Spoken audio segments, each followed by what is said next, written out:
then my task was not to come up with new principles that had never been said before, but to express them in a way that made the most sense for the American tone and spirit of the occasion. And that is what drew me into that statement, which I have heard many times since repeated, that all men are created equal. You were talking about family, and that got me thinking of my own family. We had a great time in the White House. This may come as a surprise to you gentlemen. But the White House, what? Oh, I'm not certain what that means. You know it as the executive mansion. I But I was sitting in the executive mansion, and there was a piece of paper, and I said, the White House would be a good title for this, and by golly, that's what I put down, and ever since then, it's, as far as I know, unless they've changed it since then, it's now the White House. I can make one comment, sir. I did have the opportunity to live in the executive mansion. Yes. And I received much criticism. I remember one of the correspondents said there was no purpose in having a mansion of that size, as it could hold two emperors, Dalai Lama and the Pope, and he saw it a waste of money. May I have a follow-up question? You mentioned a war. Okay. Were we at war with France, or was it Britain? Oh dear, no, much worse. What could be worse? With ourselves, over slavery. For some 30 years prior to my administration, there was a growing movement among the slave-owning states to secure that peculiar institution in perpetuity. We thought during the Constitutional Convention that it was just a matter of time that slavery would no longer be part of our economy, part of our country. When we came to the issue of slavery, we knew that we could not get a constitution if we didn't soft pedal the slavery issue, because the South said that they would not be part of a constitution, a federal constitution. So we felt as though it's just a matter of time, and it will go out on its own. Oh my gosh. That's what I thought most of my life. Well, the really sad things is it pitted brother against brother. Oh my, yes. The families were divided. My own family, my father, the Roosevelts, they were true New York Yankees, and they supported the Republican Party by then, and Mr. Lincoln. Well, my mother's family, the Bullocks, they were Georgians, and they were Georgians to the core. Wow. And so when Georgia seceded, or tried to secede, they supported the Georgians, because I had uncles who fought for the southern states. And so the families, it was remarkable that families could stay together at all. At the time of this, when this war broke out, approximately 3/4 of our national economy was in one way or another related to slavery. Oh my gosh.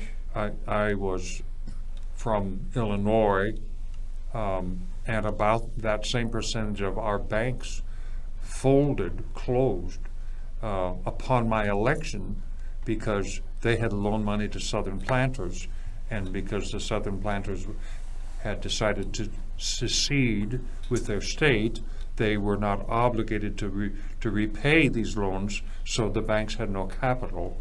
Our financial system was in absolute disarray as well, because of another president who had destroyed the national bank. Obviously, things changed after our great Civil War, and we had our own problems during my presidency. And one of them was the advancement, the growth, the influence of political parties, which you warned against. And so we had to go out as presidents. We had to go out, modern presidents, go out and seek votes by the people. We had to go out. You sought votes, sir? Absolutely. And I know this was something that would be a shock to you, but the strength of the political system in our states was such that if you wanted to be president, and every man who ran wanted to be president, Excuse me, I know I did. You ran? We Yes, stood we ran. for election. We ran. One of the grand things about our country is that the rest of the world could see who we were and where we hoped to go. And they wanted to be a part of that. They were tired of the old arguments, the old classes that were set up. They were tired of not being able to dream about a better life and then to reach out and do that. They wanted to be in a place where a man could pull himself up by his own bootstraps and he would be rewarded for his own efforts. Right. And we were the country that could offer that. That is It encouraging. reminds me of a story. I recall coming back from France, and I would get asked questions as I was a minister plenipotentiary, first under Jay. In any case, I would go to the various activities, and many people said, "Did you meet the kings? Did you meet the earls and dukes?" And I said, in all honesty, there are very few among that class who would be elected a vestryman at any one of our churches.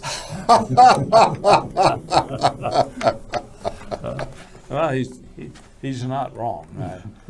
In my last years, I have been dealing with trying to ameliorate the very situation you've described. And one of the first things I did after I wrote the actual Declaration of Independence in '76 was to return to the General Assembly of Virginia and submit a series of bills for their consideration, as it was the seed time for our new republic.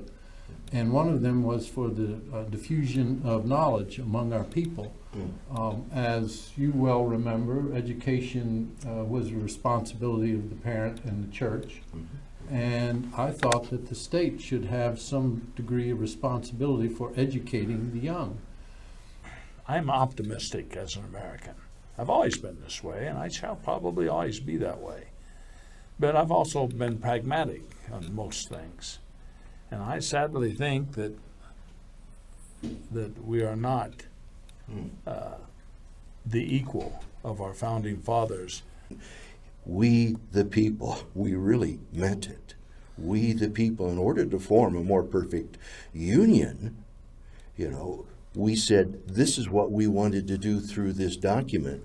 But when it was all said and done, we also, and when we signed that and we're ready to put it out for the states to ratify and, debate and then ratify, the opinion of the men there was this is a governing document, but if the virtue of the people ever faltered, the document would fail, and the form of government that the document supported, a democratic republic, would fail.